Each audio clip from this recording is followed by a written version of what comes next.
Or you complain about your Sunday school class, or you complain about some of the people in that church, or you complain about what you're having to give up in order to go to church. People hear that and they say, whoa, I don't want to go there. I don't want to be around that person. But when you're positive, even in negative times, it gives a strong, powerful testimony. And the thing is about it is you can't keep your attitude a secret. You can't keep your attitude a secret. Your attitude says a lot about you. Are you a Piglet or are you an Eeyore? It's obvious who I am. But, or are you a Winnie the Pooh? And we go through all these characters. But your attitude, you can't keep a secret. Who you are. You can put on a face that other people see, and you think you may be fooling people, but they can see through it because your attitude slips in there. It reflects in your life. One little boy said to another, "Wouldn't you hate to wear glasses all the time?" "No," the other boy answered slowly. "Not if I had Grandma's glasses." She sees how, the reason why is she sees how to fix a lot of things.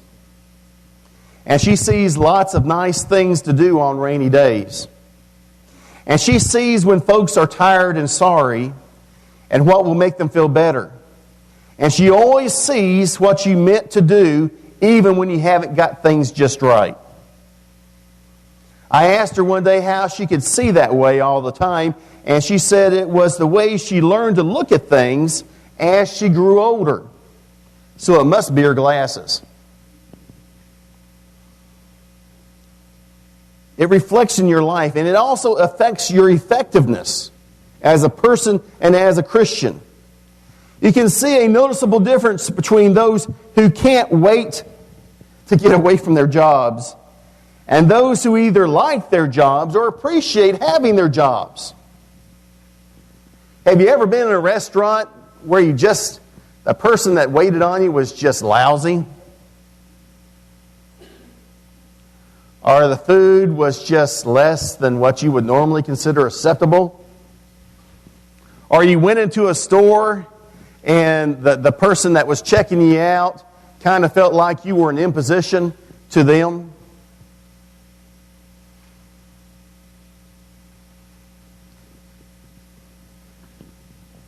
Attitude makes a big difference. The difference is how they perform their duties. And when you have a bad attitude at your job, it usually gets reflected in your job. But if you have a positive attitude about your job, I have the opportunity to work. I have the opportunity to feed my family. I have the opportunity to pay my bills. I have the opportunity to make people think positively about me by the way I do my work. No matter what that job may be.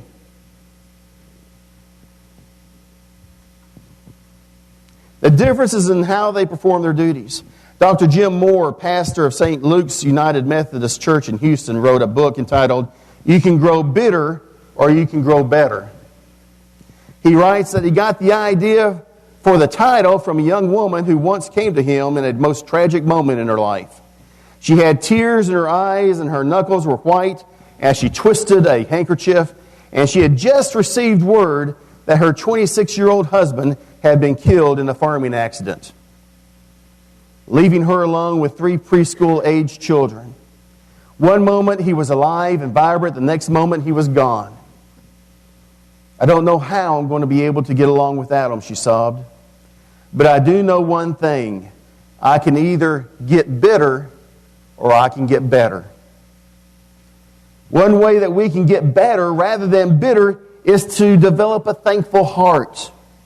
We must learn to be grateful to the Lord with whom we spend, or with whom we shall spend our eternity. Our morning prayer should always begin, "Lord, who has given me so much, I pray that you give me yet one more thing, a grateful heart. If your attitude toward God or the church stinks, you're going to be a stinker around the church.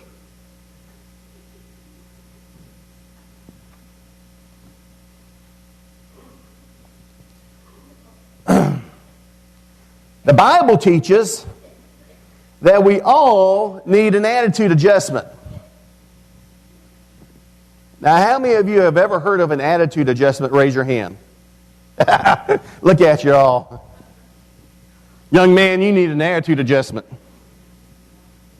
Missy, you need an attitude adjustment.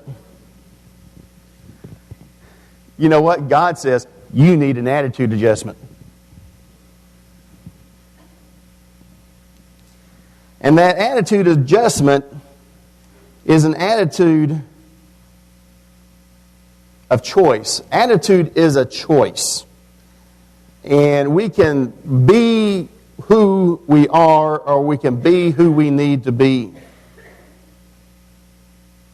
It's like the old story of two frogs that fell into a can of cream. I know you've heard this story. The sides of the can were shiny and steep, and the cream was deep and cold. "Oh, what's the use," said the first. "It's fate. No help's around. Goodbye, my friend. Goodbye, sad world." And weeping still he drowned. Now try to get past the fact that you know frogs don't talk. Okay. But the second was made of sterner stuff. He dog paddled for a while. And while he wiped to the creamy face and dried his creamy eyes, he said, "I'll swim for a while at least." It wouldn't really help the world if one more frog was dead. An hour or more he kicked and swam. Not once he stopped to mutter, but kicked and swam and kicked, then hopped out via butter.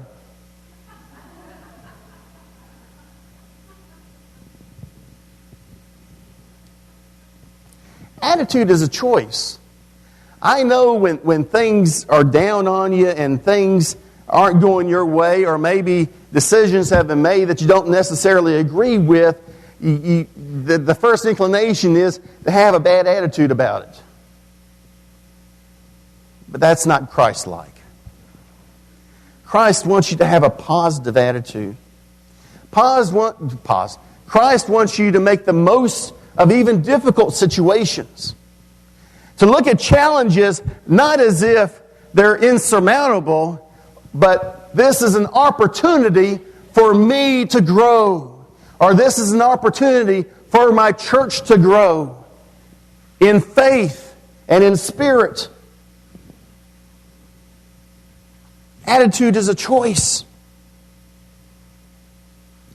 It's a choice to become Christ-like. We need an attitude adjustment to become Christ-like. Attitude can make or break a church.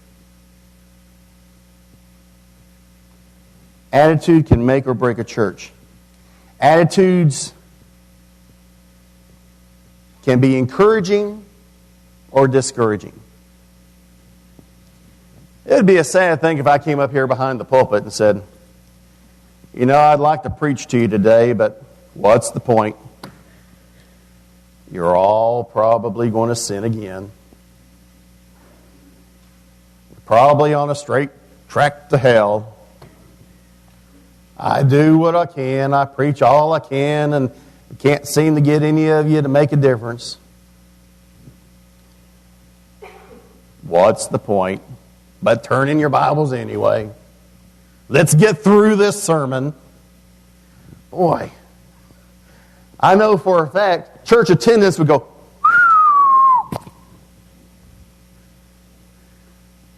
"Man, you got to come to our church. We got the most discouraging preacher ever. He's more discouraging than Kingsway over there."